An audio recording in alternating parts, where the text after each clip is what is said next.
இன்னைக்கு நம்ம கூட டிடிபி செஷன் கொடுக்கறதுக்காக ஒரு லீடர் ஜாயின் பண்ணியிருக்காரு. ஸோ சாரை பற்றி வெல்கம் பண்ணோம் அப்படின்னு பார்த்தீங்கன்னா, சிவகங்கை மாவட்டத்தில் மேல வண்ணாரிருப்புன்ற ஒரு கிராமத்தில் இருந்த ஒரு நபர். ஸோ ஆரம்ப காலத்தில் ஒரு மைக் செட் ஆப்ரேட்டராக ஒர்க் பண்ணிட்டு இருந்தார். அந்த வேலை பண்ணிட்டு இருக்கிற டைமில் தான் நம்முடைய மைலேஸ்டல் பிஸ்னஸ் வாய்ப்பு சாருக்கு கிடைக்குது. ஸோ அந்த பிஸ்னஸ் வாய்ப்பை ஆரம்பித்த காலத்துல இருந்து இன்ன வரைக்கும் மேனேஜ்மெண்ட் கூட தொடர்ந்து பயணம் பண்ணிகிட்டே இருக்காரு. ஸோ சாருடைய வளர்ச்சி அப்படின்னு பார்த்தீங்கன்னா, மாதம் 2 லட்சம் வரைக்கும் சம்பாதிச்சுட்டு இருக்காரு. சொந்தமாக கார் அச்சீவ் பண்ணியிருக்காரு. இப்படி தன் கனவுல இருந்த எல்லா விஷயங்களையும் இந்த பிஸ்னஸ் வாய்ப்பு மூலயமா தன்னுடைய லைஃப்பை ரொம்ப முன்னேற்றி இருக்காரு. ஸோ அப்பேற்பட்ட ஒரு லீடர் தான் நம்ம இன்னைக்கு செஷன் கொடுக்கறதுக்காக வெல்கம் பண்ண போகிறோம். Sir, please welcome our national team coordinator and gold executive mister David Selvaraj sir. David Selvaraj sir, welcome sir. Okay sir, ரொம்ப நன்றிங்க சார். உண்மையிலே தேங்க்யூ சார், தேங்க்யூ. மிக்க ரொம்ப மகிழ்ச்சி. இன்னைக்கு மைலேஜ் ஸ்டில் வியாபார வாய்ப்பை எடுத்ததற்காகவும் மைலேஜ் ஸ்டில் வியாபார வாய்ப்பை கொடுத்த இறைவனுக்கும் மிகப்பெரிய நன்றி சொல்ல கடமைப்பட்டிருக்கேன். ஏன்னா மைலேஜ் ஸ்டைல் அப்படின்றது என்னுடைய வாழ்க்கை தரத்தை மாத்துறது மட்டும் இல்ல, நம்ம கூட வரக்கூடிய ஒவ்வொரு நபர்களுடைய வாழ்க்கையையும் மாற்றக்கூடிய ஒரு மிகப்பெரிய ஒரு புனிதமான வாய்ப்பு தான் நம்மளுடைய கிரேட் மைலேஜ் ஸ்டைல் மார்க்கெட்டிங் இந்த வியாபார வாய்ப்பு. இந்த வியாபார வாய்ப்பை நம்ம எல்லாருமே ஆரம்பிச்சிருப்போம். நம்ம நிறைய கனவுகளோட இந்த வியாபாரத்தை நம்ம ஆரம்பிச்சிருப்போம். இந்த கனவுகள் எல்லாமே நமக்கு நிறைவேறணும் அப்படின்னா, கனவை அடைந்தவர்களோடு நம்ம பயணிக்கிறப்ப நம்முடைய கனவை கண்டிப்பா அடைய முடியும். அப்படி அடைவதற்கான ஒரு மிகப்பெரிய வாய்ப்பை உங்களுக்கு உங்களுடைய உறவுகளோ அல்லது உங்களுடைய நண்பர்களோ உங்களுக்கு கொடுத்திருப்பாங்க. நீங்க இந்த வியாபாரத்தை நீங்க ஆரம்பித்ததன் நோக்கம் அப்படின்னு பார்த்தோம்னா, ஒண்ணு, அவங்க உங்களுக்கு செய்த உதவிக்காக, நன்றி கடனுக்காக நீங்க ஆரம்பிச்சிருப்பீங்க. இன்னும் ஒரு சிலர் என்னுடைய கனவை நான் நிறைவேற்றணும் சார் அப்படின்றதுக்காக ஆரம்பிச்சிருப்போம். இன்னும் ஒரு சிலர் பார்த்தோம் அப்படின்னா, உறவுகளை என் உறவுக்காரர் கொடுத்துட்டாரு, இந்த உறவை நான் என்ன பண்ண மாட்டேன், எப்பொழுதுமே நான் வீணடிச்சிட மாட்டேன். அப்ப என் உறவுக்காக நான் இந்த வியாபாரத்தை நான் உங்களுக்கு கொடுக்கணும் அப்படின்னு சொல்லிட்டு என்னுடைய உறவுக்காக நான் இந்த பிசினஸ் ஆரம்பிச்சேன் அப்படின்னு நிறைய பேர் பலவிதமான காரணங்களுக்காக நம்ம இந்த வியாபாரத்தை ஆரம்பிச்சிருப்போம். நம்ம எப்படி ஆரம்பிச்சிருந்தாலும் சரி, நாம புரிதலோடு நாம மைலேஜ் ஸ்டைல் வியாபார வாய்ப்பை தொடர்ந்து செய்யும் பொழுது நாம உண்மையிலே மிகப்பெரிய சாதனையாளரா மாற முடியும். புரிதலோடு செய்யும் போது, இல்ல சார் எனக்கு புரிதல் எல்லாமே இருக்கு, ஆனா இதை எப்படி செய்யறதுன்னு எனக்கு தெரியல அப்படின்ற யோசனை நிறைய பேர்கிட்ட இருக்கும். இன்னைக்கு இந்த செஷன் முடியும் போது உங்க மனதுக்குள்ளர இருக்கக்கூடிய அந்த ஒரு பிரச்சனைக்கு இன்னைக்கு முழு தீர்வு உங்களுக்கு கிடைக்க போகுது. எனக்கு கிடைத்த அனுபவத்தை உங்க கூட ஷேர் பண்ணணும் அப்படின்னு நான் முடிவு பண்ணியிருக்கேன். அந்த முடிவை கொடுத்தா நம்முடைய கிரேட் மைலேஜ் ஸ்டைல் மேனேஜ்மெண்ட்டுக்கு மிகப்பெரிய நன்றி சொல்ல கடமைப்பட்டிருக்கேன், இந்த வாய்ப்பை கொடுத்ததற்காக. இன்னைக்கு நம்ம என்ன பார்க்க போறோம் அப்படின்னா, அதுல என்னுடைய சுய அறிமுகம் சார் அறிமுகப்படுத்தி வச்சாங்க. என்னுடைய பேர் டேவிட் செல்வராஜ், சிவகங்கை மாவட்டம். அதுல ஒரு குறிப்பு ஒரு விஷயம் இருக்கு. இன்னைக்கு டைரக்ட் செல்லிங் இண்டஸ்ட்ரியில நெட்வொர்க் இல்லாத ஊர் அப்படின்னா என்னுடைய ஊரு. அந்த ஊர்ல பிறந்த நபர் என்னால மைலேஜ் ஸ்டைல் வியாபார வாய்ப்புல மிகப்பெரிய அச்சீவ்மெண்ட் பண்ண முடியுது அப்படின்னா, அதுக்கு மிகப்பெரிய காரணம் அப்படின்னு பார்த்தா, நம்ம மேனேஜ்மெண்ட் கூட நம்ம டிராவல் பண்ற ஒரு விஷயம் தான். எனக்கு அப்படிப்பட்ட மேனேஜ்மெண்ட் இந்த வியாபாரத்தை எப்படி செய்யணுன்றது வரைக்கும் சொல்லிக் கொடுத்து, எங்கள வளர்த்தது போல் உங்களையும் என்ன பண்ணணும், இந்த வியாபாரத்துல உச்சம் தொடக்கூடிய நபரா உங்களை வளர்த்து கொண்டு வரணும் அப்படின்றதே முழுமையான நோக்கம். இந்த வியாபார வாய்ப்புல நாம எப்படி வேணாலும் ஆரம்பிச்சிருக்கலாம்னு சொன்னோம். இன்னைக்கு அந்த வியாபாரத்துல இன்னைக்கு நிறைய நபர்களுடைய மனதுல தோணும். இப்ப ஸ்லைட்ல பாத்தீங்கன்னா உங்களுக்கு தெரியும். என்ன தோணும் அப்படின்னா, சார் இது மாதிரி நான் ரொம்ப நாளைக்கு முன்னாலே இது மாதிரி ஒரு வியாபாரத்தை எல்லாம் நான் கேள்விப்பட்டிருக்கேன். இந்த மாதிரி வியாபாரம் என்னுடைய உறவுக்காரெல்லாம் செஞ்சிருக்காரு. இப்படின்னெல்லாம் நம்ம கேள்விப்பட்டிருப்போம். அவங்க எல்லாருமே செஞ்சிருப்பாங்க. ஆனா, என்ன செஞ்சாங்க அப்படின்றது நமக்கு தெரியாது. ஆனா, இன்னைக்கு நெறைய நபர்களுக்கு டைரக்ட் செல்லிங்னா என்ன? அப்படின்றது எல்லாருக்குமே தெரியுது. அது நம்ம எல்லாருக்கும் புரியுது. ஆனா, ஏன் அவங்க தொடர்ந்து செய்யல? ஆனா, இன்னைக்கு வர்றவங்க கூட வியாபாரத்த நம்ம டைரக்ட் செல்லிங் பண்ணணும் அப்படின்ற எண்ணம் எல்லார்ட்டயுமே இருக்கு. அப்ப அதுக்கு காரணம் என்ன அப்படின்னா, டைரக்ட் செல்லிங் பண்ணுனா ஜெயிக்க முடியும் அப்படின்றது எல்லாருக்குமே தெரியுது. அது தெரிஞ்சிருந்தாலும் கூட, ஒரு சிலருக்கு கம்பெனி எப்படி இருக்குமோ? நம்மள அறிமுகப்படுத்துற நபர்கள் எப்படி இருப்பாங்களோன்ற அந்த யோசனையில தான் எல்லாருமே இந்த வியாபாரத்த செய்றதுக்கு தயங்கிட்டு இருக்காங்க. அப்போ நெறைய நபர்களுக்கு தெரிந்த விஷயம். ஆனா குறுகிய நபர்கள் மட்டுமே இந்த வியாபாரத்தை புரிதலோடு செஞ்சு வெற்றியாளரா மாறி இருக்காங்க. அப்படி அந்த வெற்றியாளரா மாறினவங்க என்ன செஞ்சாங்க அப்படின்றத நம்ம பார்க்க போறோம். இன்னைக்கு வியாபாரம் அப்படின்னாலே 2 விதமான வியாபாரம் இருக்கு. ஒண்ணு ட்ரெடிஷனல் மார்க்கெட்டிங் அப்படின்ற ஒரு வியாபார முறை. இந்த ட்ரெடிஷனல் மார்க்கெட்டிங்ல நமக்கு ஒரு எக்ஸாம்பிளுக்கு நம்ம சொல்லுவோம். என்ன சொல்லியிருக்கோம் அப்படின்னா, ஒரு ஹீரோ ஷோரூம் எடுத்துக்கலாம் அல்லது எந்த ஒரு ப்ராடக்ட் அதோட டீலர்ஷிப் எடுத்து பார்த்தோம்னா தெரியும். அவங்க ஒரு கம்பெனி ஒரு பொருளை தயார் பண்ணுவாங்க. அதே கம்பெனி பொருளை மார்க்கெட்டிங் பண்றதுக்காக என்ன பண்ணுவாங்க? நிறைய டீலர்ஷிப்ப அவங்க குடுப்பாங்க. அப்போ டீலர்ஷிப்ப நம்ம குடுக்குறப்ப, அந்த டீலர்ஷிப் எடுத்தவரு, இன்னொரு டீலர்ஷிப்ப அவர்னால உருவாக்க முடியுமா? அப்படின்னா, கண்டிப்பா உருவாக்க முடியாது. அப்போ அவருக்கு கிடைக்கக்கூடிய லாபம், அவருடைய டீலர்ஷிப்புக்கு தான் கிடைக்குமே தவிர, அவர் புதிதாக ஒரு டீலர உருவாக்கி, அவருக்கு அந்த லாபத்த என்ன பண்ண முடியாதுன்னா, குடுக்குறதுக்கான அங்கீகாரம் கிடைக்காது. அப்போ இந்த அங்கீகாரம் அப்படின்றது, அந்த பொருள விளம்பரப்படுத்துறதுக்கான விளம்பரம் இருக்கும். இது எல்லாமே இருக்கும். இதையெல்லாம் தாண்டி அவர் டீலர்ஷிப் குடுக்க முடியாது. ஆனா, இன்னைக்கு டைரக்ட் செல்லிங் இண்டஸ்ட்ரில எடுத்து பார்த்தோம்னா தெரியும். இன்னைக்கு டைரக்ட் செல்லிங் இண்டஸ்ட்ரி அப்படின்ற இண்டஸ்ட்ரி 2020க்கு அப்புறமா இந்தியாவின் ஒரு மிகப்பெரிய தொழில் புரட்சியா இன்னைக்கு மாறிட்டு இருக்கக்கூடிய துறை டைரக்ட் செல்லிங் இண்டஸ்ட்ரி. இந்த இண்டஸ்ட்ரியில நம்ம டைரக்ட் செல்லிங் இண்டஸ்ட்ரியில அவங்க டீலர்ஷிப் எப்படி குடுக்குறாங்க அப்படின்னா, ஃபர்ஸ்ட் நம்ம பொருள வாங்குறோம். வாங்குன நபர் இங்கேயும் ஒரு பொருள தயார் பண்றதுக்கு ஒரு கம்பெனி இருப்பாங்க. அதே பொருள வாங்குற கஸ்டமர் நம்ம இருப்போம். அந்த மாரி கஸ்டமர் வரும்போது, நமக்கு டீலர்ஷிப் அப்படின்ற அங்கீகாரத்த ஒவ்வொரு நபர்களும் அந்த டீலர்ஷிப்ப குடுக்குறதுக்கான வாய்ப்ப தான் என்ன பண்றாங்கன்னா, நமக்கு குடுக்குறாங்க. அது நம்ம ஆல்ரெடி நம்ம இத ஏற்கனவே உங்களுக்கு பிளான் சொல்றப்ப சொல்லியிருப்பாங்க. ஒரு பொருள தயார் பண்றதுக்கு ஒரு கம்பெனி, அதே பொருள வாங்குற கஸ்டமர் நம்ம. இந்த கஸ்டமர்ட்ட இந்த பொருள் நேரடியா வந்து கிடைக்காது. எப்படி கிடைக்குது அப்படின்னா, ஃபர்ஸ்ட்டு அந்த பொருள தயார் பண்ண நிறுவனம் என்ன பண்ணுவாங்கன்னா, அந்த பொருள பத்தி விளம்பரம் குடுப்பாங்க. இந்த விளம்பரத்துல நடிக்கக்கூடிய நடிகர், நடிகைகள், பிளேயர்ஸ் இவங்க எல்லாருமே நடிச்சுட்டு இருக்காங்க. இவங்க எல்லாருமே அந்த பொருள பயன்படுத்துறாங்களா? பயன்படுத்தலையா? அப்படின்றது நமக்கு தெரியாது. ஆனா, அந்த பொருள பயன்படுத்துவது போல் விளம்பரத்த பார்த்துட்டு, அந்த பொருள வாங்கணுன்ற எண்ணத்த மக்கள் மனதுல, கஸ்டமருடைய மனதுல உருவாக்குறாங்க. அப்படி உருவாக்கும்போது என்ன நடக்குது அப்படின்னா, இந்த பொருள கொண்டு வந்து மக்கள்ட்ட சேர்க்கிறதுக்கு நெறைய டீலர்ஷிப்ப பயன்படுத்துறாங்க. மாநில அளவுல, மாவட்ட அளவுல, தாலுக் லெவல்ல, அதுக்கப்புறம் பார்த்தோம் அப்படின்னா ஹோல்சேலர், அதுக்கப்புறம் ரீட்டெய்லர் இந்த மாரி நபர்கள் கைகளுக்கு வந்து, அதன் பின்பு தான் நம்ம கையில என்ன ஆகுதுன்னா, பொருள் வந்து ஒரு கஸ்டமர்ட்ட கிடைக்குது. இந்த பொருளோட தயாரிப்பு, லாபம் எல்லாமே சேர்த்து வெறும் 30% தான் தயார் பண்றாங்க. ஆனா, அந்த பொருள் கஸ்டமர வந்து சேரும்போது, கஸ்டமர் மீன்ஸ் நம்மள வந்து சேரும்போது 100% 100%க்கு தான் நமக்கு வந்து சேருது. அப்படி இந்த மீதி இருக்கக்கூடிய 70% லாபம் யாருக்கு போகுது அப்படின்னா, அந்த விளம்பரத்துல நடித்த நடிகர், நடிகைகள் அந்த பொருட்கள கொண்டு வந்து மக்கள்ட்ட சேர்த்த இடைத்தரகர்கள், அந்த டிஸ்ட்ரிபியூட்டர்ஸ் அவர்களுக்கு தான் இந்த 70% லாபம் அவர்களுக்கு போய் சேருது. இந்த பணம் முழுக்க முழுக்க யாருடைய பணம் அப்படின்னா, நம்மளுடைய உழைப்புல எடுத்த பணம். அந்த பணத்த நாம ஒவ்வொரு பொருள் வாங்குவதன் மூலம் யார் ஜெயிச்சுட்டு இருக்கா அப்படின்னா, அந்த பொருளை விற்பனை செய்த நபர்கள் வளர்ந்துட்டு இருக்காங்க. அந்த பொருள விளம்பரத்துல நடிச்சவங்க வளர்ந்துட்டு இருக்காங்க. பொருள வாங்குன நம்ம அப்படியே தான் இருந்துட்டு இருக்கோம். இந்த நிலையை மாற்றி அமைக்கும் மிகப்பெரிய சக்திமிக்க துறை டைரக்ட் செல்லிங் இண்டஸ்ட்ரி. இந்த இண்டஸ்ட்ரிலயும் பொருள வாங்குறதுக்கு நம்ம இருக்கோம். பொருள தயார் பண்றதுக்கு நிறுவனம் நம்முடைய மேனுஃபேக்சரிங் நிறுவனம் இருக்கிறாங்க. அந்த நிறுவனம் நேரடியாக நம்முடைய கிரேட் மைலேஜ் செல் கம்பெனி மூலமாக பொருட்கள என்ன பண்றாங்க அப்படின்னா, வாடிக்கையாளருக்கு குடுக்குறாங்க. கஸ்டமருக்கு குடுக்குறாங்க. அப்போ கஸ்டமர் என்ன பண்றாரு அப்படின்னா, கஸ்டமர் பொருள வாங்கி பயன்படுத்தும்போது கஸ்டமரா இருக்காரு.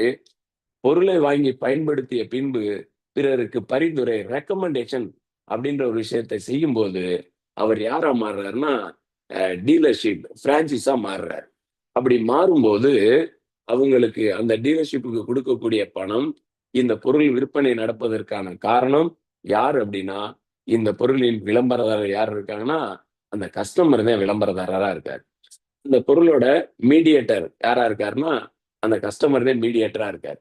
அப்ப இந்த 2 நபர்களுக்கும் ஆல்ரெடி பழைய வியாபாரத்துல அந்த இடைத்தரகர்களுக்கும் விளம்பரத்துக்கு குடுக்கக்கூடிய பணத்த யாருக்கு இங்கே குடுக்குறாங்க அப்படின்னா, டைரக்ஷன்ல யாருக்கு குடுக்குறாங்கன்னா, நம்மளுடைய கஸ்டமருக்கே இந்த பணத்தை திருப்பி தரக்கூடிய ஒரு துறை நம்மளுடைய டைரக்ட் செல்லிங் இண்டஸ்ட்ரி. இந்த இண்டஸ்ட்ரியில இந்த 70% லாபம்னு இன்னைக்கு நமக்கு நம்முடைய கிரேட் மைலேஜ் மார்க்கெட்டிங் கம்பெனி நமக்கு என்ன பண்றாங்க, அதை பிரிச்சு நம்ம கொடுக்கக்கூடிய ஒரு வாய்ப்பு தான் டைரக்ட் செல்லிங் இண்டஸ்ட்ரியில இருக்கு. இந்த இண்டஸ்ட்ரியில நாம எப்படிப்பட்ட நிறுவனத்துல நம்ம இருக்கோம், இந்த நேரடி வியாபார முறைன்ற முறை எப்படிப்பட்டது அப்படின்னா, நம்முடைய நிறுவனம் ஆகஸ்ட் மாதம் 13ஆம் தேதி 2013 நிறுவப்பட்ட நிறுவனம். நம்முடைய டைரக்ட் செல்லிங் ஒன்ல நம்முடைய கிரேட் மைலேஜ் மார்க்கெட்டிங் கம்பெனி. இந்த கம்பெனிக்கு கிட்டத்தட்ட 11 வருடங்கள் முடிந்து 12வது வருடத்துல கம்பெனி அடியெடுத்து வைக்க போறாங்க.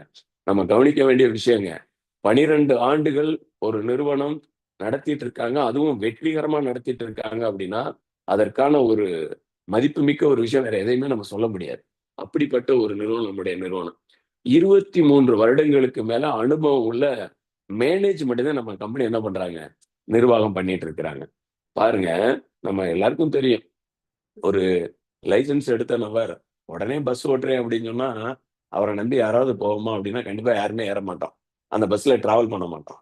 ஆனா இன்னைக்கு அனுபவம், டைரக்ட் செல்லிங் இண்டஸ்ட்ரியில 23 வருடங்களுக்கு மேல அனுபவம் உள்ள நிறுவனத்துல நம்ம டிராவல் பண்றோம் அப்படின்னா, எந்தவித பயமும் இல்லாம நாம டிராவல் பண்றதுக்கான வாய்ப்பு இன்னைக்கு நம்ம கிடைச்சிருக்கக்கூடிய வாய்ப்பு.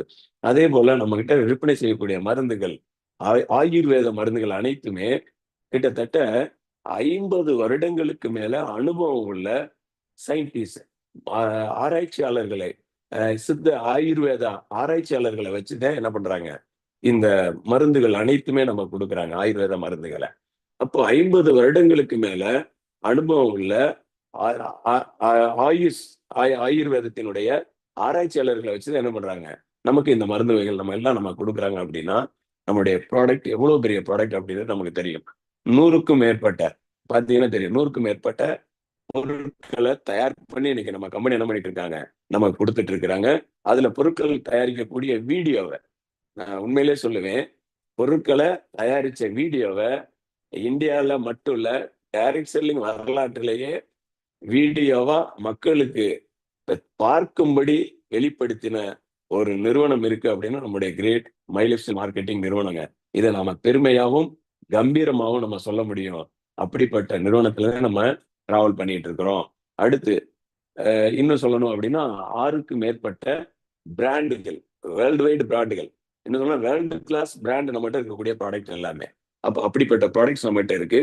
இந்த பொருட்கள் எல்லாத்தையுமே விநியோகம் செய்வதற்காக, மக்கள்கிட்ட கொண்டு போய் சேர்ப்பதற்காக இந்தியா ஷாப்பி அப்படின்ற பேர்ல இன்னைக்கு நமது நிறுவனம் இந்தியா முழுவதும் மிகப்பெரிய ஒரு இந்தியா ஷாப்பின்ற ஷாப் என்ன பண்ணியிருக்காங்க, பொருட்களை கொண்டு போய் சேர்ப்பதற்காக ஸ்டாக் பாயிண்டா இந்தியா ஷாப்பியா நமக்கு ரெடி பண்ணி கொடுத்துருக்காங்க.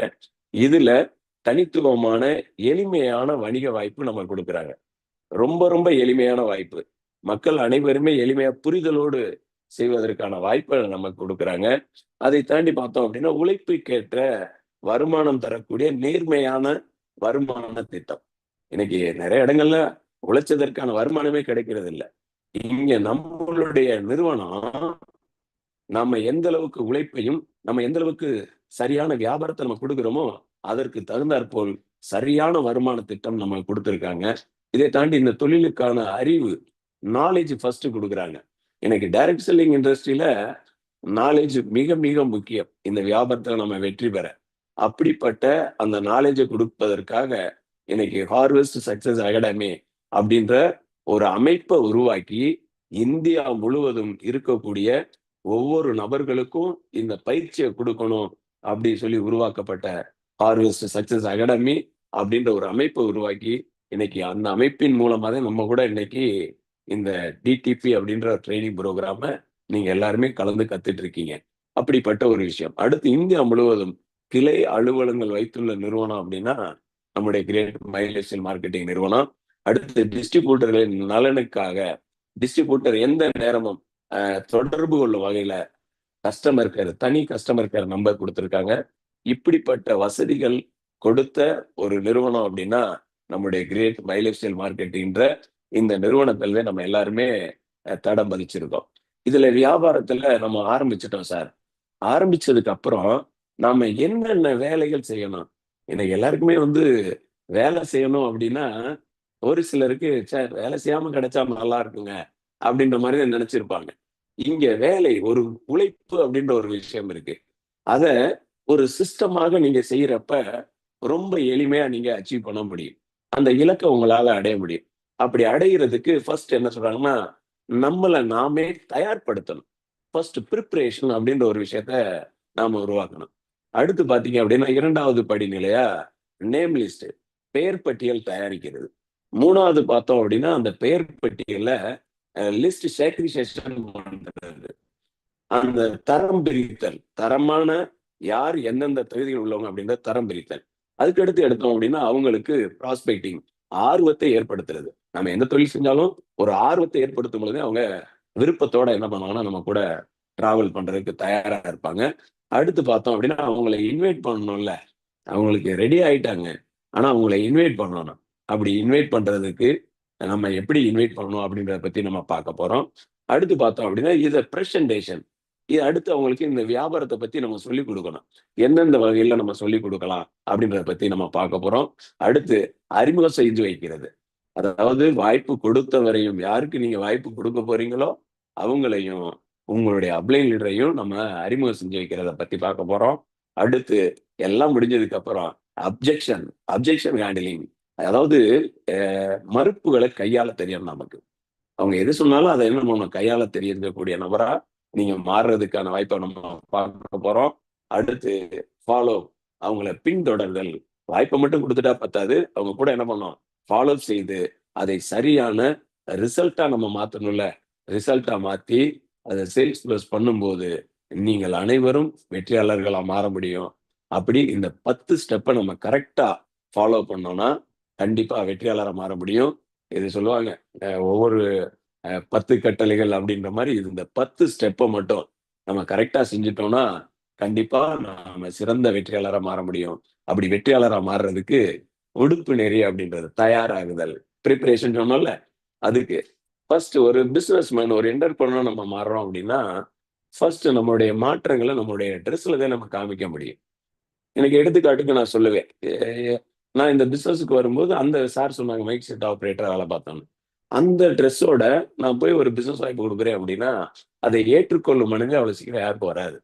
அப்ப ஃபர்ஸ்ட் பிரிப்பரேஷன் அப்படின்றது என்னுடைய ட்ரெஸ்ல தான் நான் ஆரம்பிச்சேன். ஏன்னா மத்த விஷயங்கள்ல என்னால என்ன பண்ண முடியாது, உடனடியா தயாராக முடியாது. ஆனா, இங்க என்ன பண்ண முடியும் அப்படின்னா, ட்ரெஸ்ல என்னுடைய மாற்றத்த நான் காமிச்சேன். அப்போ இத பார்த்த உடனேயே நெறைய பேருக்கு, முதல்ல இவர் இப்படி இல்ல, இப்படி மாறி இருக்காரே, இதுக்கு என்ன காரணம்னு யோசிக்க தோணுச்சு.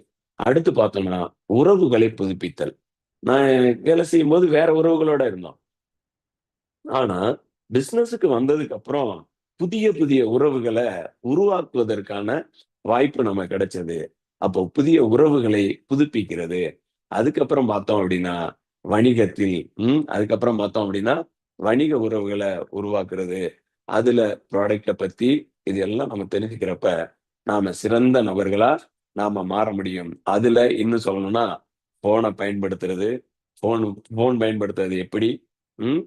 ஃபோன் வாங்குறது எப்படி? ஒரு நல்ல பைக் வச்சிருக்கிறது. அதுக்கப்புறம் பார்த்தோம் அப்படின்னா, ப்ராடக்ட் புக்கு இது எல்லாமே நாம தயாராகணும். ஒரு பிசினஸ் மேன் அப்படின்னா, என்னென்ன விஷயங்கள் நமக்கு தேவைப்படுது? ஒரு எக்ஸிக்யூட்டிவான பேக் இருக்கணும். நல்ல ப்ராடக்ட் புக் இருக்கணும். நல்ல டைரி இருக்கணும். நல்ல மொபைல் ஃபோன் இருக்கணும். மொபைல் ஃபோன்ல நல்ல மொபைல் ஃபோன் இருக்கணும். அதுக்கப்புறம் நல்ல பைக் இருக்கணும். இது மாதிரி நீங்க தயாராயிட்டீங்கன்னா, உங்களுடைய மாற்றம், முதல் மாற்றம் தெரிஞ்சாச்சு. நீங்க பிரிப்பரேஷன் ஒரு பிசினஸ் மேனுக்கான மாற்றம் உங்களுக்கு கிடைச்சிருச்சு. இந்த மாற்றம் கிடைச்சதுக்கு அப்புறம் லிஸ்ட் மேக் பண்ணணும். இந்த லிஸ்ட் மேக் பண்றப்ப நமக்கு ஒரு முக்கியமான ஒரு விஷயம் தோணும். நம்மளா என்ன பண்ணுவோம் அப்படின்னா, ஒரு சில நபர்கள "சார் இவரெல்லாம் இதுக்கு சரிப்பட்டு வரமாட்டாரு சார்" அப்படின்னு சொல்லுவோம். அதுக்கு இந்த வீடியோ மட்டும் ஒரு சின்ன வீடியோ. அத மட்டும் நீங்க பாருங்க. பார்த்தீங்கன்னா உங்களுக்கு ஒரு ஐடியா கிடைக்கும். இத மட்டும் நல்லா கவனிங்க. அந்த ரோட்ல என்ன இருக்கு அப்படின்றத கவனிங்க.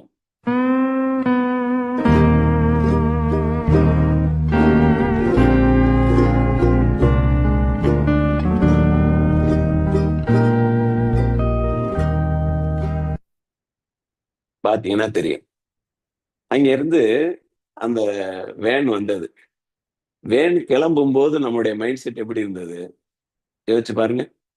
அந்த மைண்ட் செட் நம்ம பார்க்குறப்ப ஏதோ ரோட்ல பெரிய பள்ளம் இருக்க மாதிரி நம்மளா கற்பனை பண்ணிக்கிட்டோம் பார்த்த உடனே. ஆனா பக்கத்துல வர வர என்னாச்சு? அது வேற ஏதோ ஒரு பொருள் குறுக்க இருந்திருக்கு. அவ்வளவுதான் விஷயம். இதே மாதிரிதான் நல்ல நபர், கெட்ட நபர், இவர் செய்வாரு, செய்ய மாட்டாரு அப்படின்னு யாருமே கிடையாது. நம்மளா ப்ரீ ஜட்ஜ் பண்ணிடுறோம். இவர் செய்வார் சார், இவர் பிசினஸ் செய்ய மாட்டாரு அப்படின்னு நம்மளே ப்ரீ ஜட்ஜ் பண்ணிடுறோம். தயவு செய்து நான் சொல்றது, யாரும் ப்ரீ ஜட்ஜ் பண்ணாதீங்க. ஏன்னா ப்ரீ ஜட்ஜ் பண்ணும்போது திறமைசாலிகளை கூட நம்ம மிஸ் பண்றதுக்கு வாய்ப்பு இருக்கு. அப்ப யாரையும் ப்ரீ ஜட்ஜ் பண்ணக்கூடாது. அப்படி ப்ரீ ஜட்ஜ் பண்ணாம எந்தெந்த வழிகள்ல நம்ம நேம் லிஸ்ட் எடுக்கலாம் அப்படின்னா, அப்பா வழி சொந்தங்கள்ல நேம் லிஸ்ட் எடுக்கலாம். அம்மா வழி சொந்தங்கள். அதுக்கப்புறம் பார்த்தோம்னா, மனைவியா இருக்கீங்க அப்படின்னா, கணவர் வழி சொந்தத்துல எடுக்கலாம். அதுக்கப்புறம் பார்த்தோம் அப்படின்னா, மனைவி வழி சொந்தத்துல இருக்கலாம். இப்படி இந்த மாதிரி நீங்க சொந்தங்கள்ல நம்ம எடுக்கிறப்ப, லிஸ்ட்ட என்ன பண்ண முடியும்? நம்ம கொண்டு வர முடியும். கரெக்ட்டுங்களா? அடுத்து அக்கா வழி சொந்தம், அண்ணன் வழி சொந்தம், தங்கைய கல்யாணம் பண்ண வழியில சொந்தம், அண்ணன் கல்யாணம் வழியில வழியில சொந்தம். இந்த மாதிரி ஒவ்வொரு உறவுகள் கூட படிச்சவங்க, கல்லூரியில படிச்சவங்க, ஸ்கூல்ல படிச்சவங்க, இந்த மாதிரி நபர்கள். அதுக்கப்புறம் பக்கத்து வீட்டுக்காரங்க. பக்கத்து வீட்டுக்காரங்க. இன்னைக்கெல்லாம் பார்த்தீங்க அப்படின்னா, பக்கத்து வீட்டுல யார் இருக்கான்னு கூட தெரியாமலாம் இருக்கிறாங்க. அப்படி நம்ம இருக்கக்கூடாது. நம்ம ஒரு என்டர்பிரனர், பிசினஸ் மேன். நம்ம லிஸ்ட்ல கொண்டு வரும்போது பக்கத்து வீட்டுக்காரங்கள நாம கண்டிப்பா லிஸ்ட்ல கொண்டு வந்திருக்கணும். அப்படி கொண்டு வரும்போது புதிய உறவு என்ன பண்ணுவாங்க? நமக்கு கிடைப்பாங்க. அடுத்து பார்த்தோம் அப்படின்னா, உடன் பணியாற்றுறவங்க, உங்க கூட வேலை செய்றவங்க. இன்னைக்கு நம்ம கூட வேலை செய்றவங்க, நம்மள ஏதாவது சொல்லிருவாங்களோன்னு நெனச்சு என்ன பண்றோம்? அவங்களையும் நம்ம மிஸ் பண்றதுக்கு வாய்ப்பு இருக்கு. அப்படி இல்லாம நம்ம அவங்களையும் என்ன பண்ணுங்க, நேம் லிஸ்ட்ல கொண்டு வாங்க. அடுத்து பாருங்க, உங்களுக்கு சேவை செய்பவர்கள்.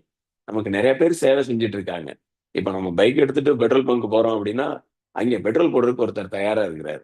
அவர் நமக்கு சர்வீஸ் பண்றவரு. அதேபோல ஒரு புக் சென்டர் போறீங்க.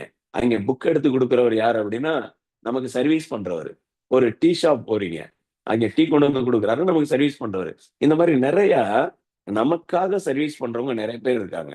அந்த நபர்களையும் நம்ம என்ன பண்ணணும்? நம்ம லிஸ்ட்ல கொண்டு வரணும். அதேபோல நம்மளுடைய ஆசிரியர்கள், நம்ம படிக்கும்போது ஸ்கூல் ஆசிரியரா இருக்கலாம், அடுத்து மேல்நிலைப் பள்ளி ஆசிரியர்களா இருக்கலாம், அதுக்கப்புறம் காலேஜோட புரொஃபஸரா இருக்கலாம். இவங்க எல்லாருக்குமே நம்மளுடைய வாய்ப்ப நம்ம குடுக்குறதுக்கு, ஃபர்ஸ்ட் அவங்களுடைய பேர் எல்லாமே நம்ம கொண்டு வரலாம். இந்த லிஸ்ட் கொண்டு வர்றப்ப நம்ம மனசுக்குள்ள தோணும். சார் என்னுடைய ஆசிரியர்லாம் மிகப்பெரிய ஆள் சார், அப்படின்னு நமக்கு தோணும். உண்மையிலேயே நமக்கு ஆசான்கள் மிகப்பெரிய நபர்கள் தான். அதுல மாற்றம் இல்ல. ஆனா, ஆசான்களுடைய உடல் ஆரோக்கியத்தை பாதுகாக்க வேண்டிய பொறுப்பு நமக்கு இருக்கு. அதனால அவங்களுடைய பெயரையும் நம்ம என்ன பண்ணலாம்? கொண்டு வரலாம். அப்படி கொண்டு வரும்போது, இன்னும் பல எக்ஸெட்ரா நீங்க நெறைய பேர என்ன பண்ணலாம்? இந்த பிசினஸ்ல நேம் லிஸ்ட்ல நீங்க கொண்டு வரலாம். கொண்டு வந்ததுக்கு அப்புறமா, நாம செய்ய வேண்டிய வேலை. 3 வேலை செய்யணும். First A category, B category, C கேட்டகரின்னு 3 கேட்டகரி இருக்கு. இது கஸ்டமர்லயும் 3 கேட்டகரி இருக்கு. கஸ்டமர்ல பொருள் வாங்குறதுல, நீங்க சொன்ன உடனே பொருள் வாங்குறவங்க இருப்பாங்க. இவங்க யாருன்னா ஏ கேட்டகரி. இன்னும் ஒரு சிலரு, நீங்க பொருள குடுக்கும்போது, "அக்கா நீங்க பயன்படுத்தியிருக்கீங்களா? அண்ணே நீங்க பயன்படுத்தியிருக்கீங்களா? பயன்படுத்தி உங்களுக்கு சரியாச்சா?" அப்படின்னு பார்த்துட்டு, அத கன்ஃபர்மேஷன் பண்ணிட்டு என்ன பண்ணுவாங்கன்னா, அதுக்கப்புறம் தான் அந்த பொருள அவங்க வாங்கி பயன்படுத்துவாங்க. இவங்க யாரு அப்படின்னா, பி கேட்டகரி. அடுத்து சி கேட்டகரின்னு ஒருத்தர் இருக்கிறாரு. அவரு யாரு அப்படின்னா, நீங்க சொல்லும் போதெல்லாம் எல்லாத்துக்குமே, "ஓ! அப்படியா? அப்படியா? அப்படியான்னு" என்ன பண்ணுவாரு, பெரிய ஆச்சரியத்தோட கேட்பாரு. கேட்டு முடிச்சுட்டு கடைசில சொல்லுவாரு, "அக்கா, நீங்க சிவப்பாயிருங்க. இந்த கிரீம் எல்லாம் போட்டு சிவப்பாயிடுங்க. அதுக்கப்புறம் நான் வாங்கிக்கிறேன்."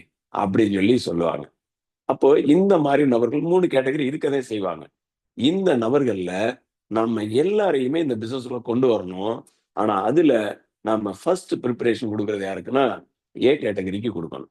அதேபோல டிஸ்ட்ரிபியூட்டர்ல டிஸ்ட்ரிபியூட்டர்லயும் இப்படிதான். இன்னும் பார்த்தீங்கன்னாக்க, நீங்க சொன்ன உடனே எந்த கேள்வி நோ கொஸ்டின்ஸ். நீங்க சொன்னீங்களா? கண்டிப்பா நீங்க சொன்னா நல்லாதாங்க இருக்கும்.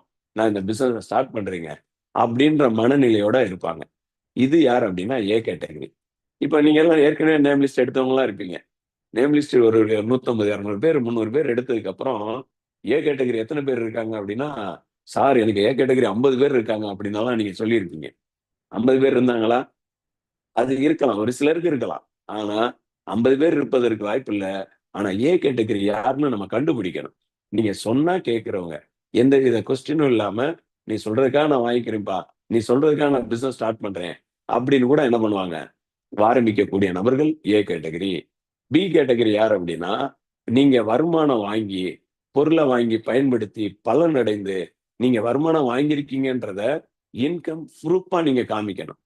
காமிக்கிறப்ப கூட அவருக்கு தோணும், இது மாதிரி பே அவுட் ஸ்டேட்மெண்ட் எத்தனை உங்களுக்கு தரட்டும் அப்படின்னு கூட ஒரு சிலர் கேட்பாங்க. அப்போ நம்ம கொண்டு போய் காண்பிக்கும்போது பேங்க் ஸ்டேட்மெண்டோட, பேங்க் பாஸ்புக்கோட பிரிண்ட் காப்பியோட நீங்க கொண்டு போய் காமிக்கும்போது, பி கேட்டகரி உங்க மேல பெரிய நம்பிக்கை அவருக்கு வர ஆரம்பிக்கும். வந்த உடனே என்ன பண்ணுவாருன்னா, நான் கண்டிப்பா உங்க கூட வரேன்னு சொல்லிட்டு பி கேட்டகரி உங்க கூட பிசினஸ் ஸ்டார்ட் பண்ணுவாரு.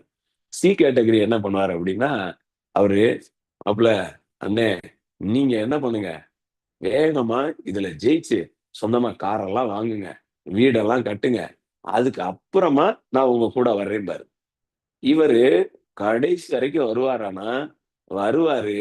இப்ப நம்ம கூட வரமாட்டாரு. உங்க டீம்ல பிசினஸ் ஆரம்பிச்சு, அதுல வந்த நபர்கள் ஜெயிச்சு, வெற்றியாளரா மாறும்போது, அவங்க டீம்ல அங்கே போய் பிசினஸ் ஆரம்பிச்சு உங்க டீம்ல வந்திருப்பாரு. இப்படியும் நபர்கள் இருப்பாங்க. இதுல நாம முதலில் தொடர்பு கொள்ள வேண்டிய நபர்கள் யாருன்னா, ஏ கேட்டகரிக்கு மிக மிக முக்கியத்துவம் குடுத்து, அவங்க நம்ம பிசினஸ் கொண்டு வரணும். அதுல பாருங்க, ஏ கேட்டகரி ஒரு 15% தான் இருப்பாங்க. ம். மொத்தம் ஒரு 100 பேர் எடுத்திருக்கீங்கன்னா, அதுல 15 பேர் தான் இருப்பாங்க. பி கேட்டகரி 25% இருப்பாங்க. மீதி 60% யாருன்னா, சி கேட்டகரி தான் இருப்பாங்க. ஆனா, நம்ம முதல்ல போய் யார்ட்ட சொல்லியிருப்போம் தெரியுமா?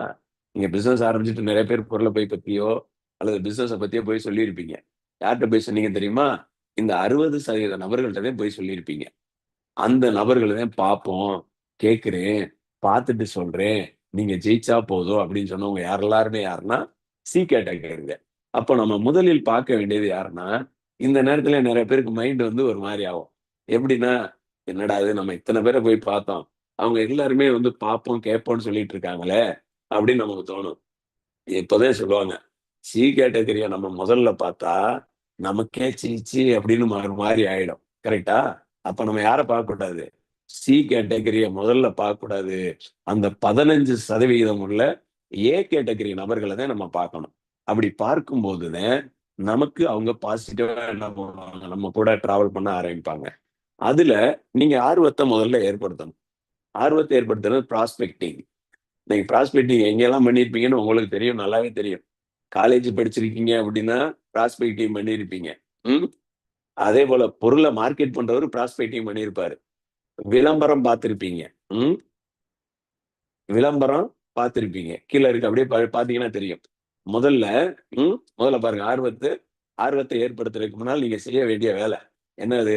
முதல்ல நல்ல உறவ நீங்க பலப்படுத்தணும். ம். நல்ல ரிலேஷன்ஷிப். ஒரு சிலர் பார்த்தோம்னா நேம் லிஸ்ட்ல வந்திருப்போம். வந்த உடனே என்ன பண்ணணும்னா, ஃபோன் நம்பர் கிடைச்சிருக்காது. ஃபோன் நம்பர் வாங்குன உடனே என்ன பண்ணுவோம்? உடனே ஃபோன போடுறது. எப்படி இருக்கீங்க? நல்லா இருக்கீங்களா? Super, super. நான் மைலிஸ்ட்ன்னு ஒரு வியாபாரம் ஆரம்பிச்சிருக்கேன். உடனே நீங்க இதுல சேர்ந்துக்கங்க. அப்படின்னு எடுத்த உடனே சொல்லிடுறது. கால்லயே. வருவாங்களா? அப்ப உங்க மனசுல என்ன தோணும்? ஓ! ஃபோன் நம்பர வாங்கி, ஃபோன் பண்ணதே இதுல சேர்க்கறதுக்கு தானா? அப்படின்ற யோசனை உங்களுக்கு வருமா? வராதா? அது உங்களுக்கா இருந்தாலும் வந்திருக்கும்ல. அப்போ நீங்க யோசிக்க வேண்டிய ஒரு விஷயம், ஃபோன் நம்பர் முதல்ல நமக்கு கிடைச்சிருக்குன்னா, முதல்ல அவங்கள்ட்ட அவங்களுடைய நிலை என்ன அப்படின்றத நீங்க முதல்ல தெரிஞ்சுக்கணும். அப்படி தெரிஞ்சுக்கிட்டு தான் நம்ம என்ன பண்ணணும், அடுத்த லெவல் நம்ம அவங்கள்ட்ட பேச ஆரம்பிக்கணும். அவங்களுக்கு பொருளாதார தேவை இருக்கா? அல்லது உடல் ஆரோக்கிய தேவை இருக்கா? அல்லது கனவ நிறைவேத்துறதுக்கு ஹார்ட் ஒர்க் குடுத்துட்டு இருக்காங்களா? இந்த மாரி நீங்க அத கண்டுபிடிச்சு, அதற்கு தகுந்தாற்போல் ஒரு ரிலேஷன்ஷிப்ப உருவாக்குங்க. எப்பயுமே அவங்க உங்க மேல பெரிய நம்பிக்கை வைக்கக்கூடிய நபரா நீங்க இருக்கணும். அனைத்து தருணங்கள்லயும் உண்மையா இருக்கணும் நம்ம. அவங்க நம்மளுக்கு டெஸ்ட் எல்லாம் வப்பாங்க. இவர் உண்மையா இருக்காரா? இல்லையா? அப்படின்னு டெஸ்ட் எல்லாம் வச்சிருப்பாங்க.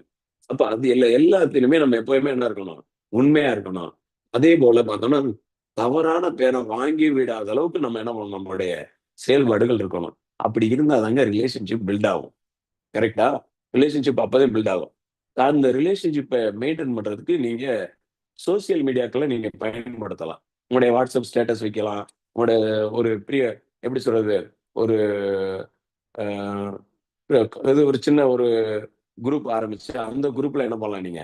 நெறையா ப்ராடக்ட்ட பத்தி, பிசினஸ பத்தி, இத பத்தி எல்லாம் நீங்க என்ன பண்ணலாம்? ஃபோக்கஸ் பண்ணலாம்.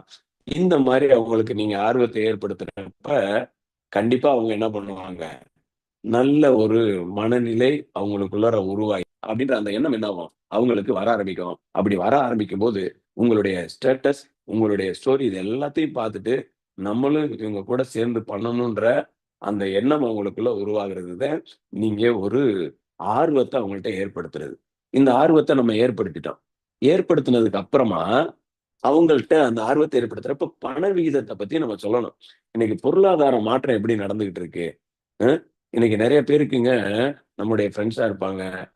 அவங்களுக்கு ஆர்வத்த ஏற்படுத்துறதுக்கு பணவீக்கம், பொருளாதார உயர்வு எப்படி நடந்துட்டு இருக்கு? இதுக்கு என்ன பண்றீங்க இன்னைக்கு வருமானத்த வச்சு? இப்படின்லாம் நீங்க கேட்கிறப்ப, அவங்களுக்குள்ளார ஒரு எண்ணம் உருவாகும். இப்ப நம்மளும் வருமானம் அதிகமா சம்பாதிக்கணும். அதுக்கு என்ன வாய்ப்பு இருக்குன்னு சொல்லி தேடிட்டு இருப்பாங்க. அத உங்கள்ட்ட சொல்ல ஆரம்பிப்பாங்க. நானும் இது மாரி ஒரு கஷ்டத்துல இருந்தேன். எனக்கு இந்த வியாபார வாய்ப்பு கிடைச்சது. இப்ப எனக்கு அந்த கவல போயிடுச்சு. எனக்கு இப்ப அந்த பணத்த பத்தின கவல போயிருச்சு. விலைவாசி உயர்ந்தா கூட எனக்கு அத பத்தி கவல இல்ல. அதற்கான வாய்ப்பு என்ட்ட இருக்கு. அப்படின்னு சொல்றப்ப, அது என்ன வாய்ப்பு? அப்படின்னு அவங்க கேட்பாங்கல்ல. அந்த வாய்ப்ப சொல்லும்போது, நீங்க இந்த வியாபாரத்த பத்தியே பேச ஆரம்பிக்கிறீங்க. அடுத்து கனவு. நான் இப்படியெல்லாம் கனவு வச்சிருக்கேங்க. ஒரு நல்ல வீடு கட்டணும், நல்ல கார் வாங்கணும், ஃபாரின் டூர் போணும். இந்த மாரி நெறைய கனவுகள். இத பத்தி நீங்க பேசும்போது, அவங்களுடைய ஆர்வம் இன்னும் மேலும் அதிகமாகும். அதிகமாகும்போது, அந்த ஆர்வத்தோட என்ன பண்ணுவாங்க, அவங்க உங்க கூட டிராவல் பண்ணணுன்ற எண்ணம் அவங்க உங்களுக்குள்ள உருவாகும். அந்த எண்ணத்த நாம எப்பொழுதுமே என்ன பண்ணணும், உருவாக்கி கொண்டு வர்றதுக்கு நாம தயாராகணும். அப்படி தயாராகும்போது ஒரு நிமிஷம்.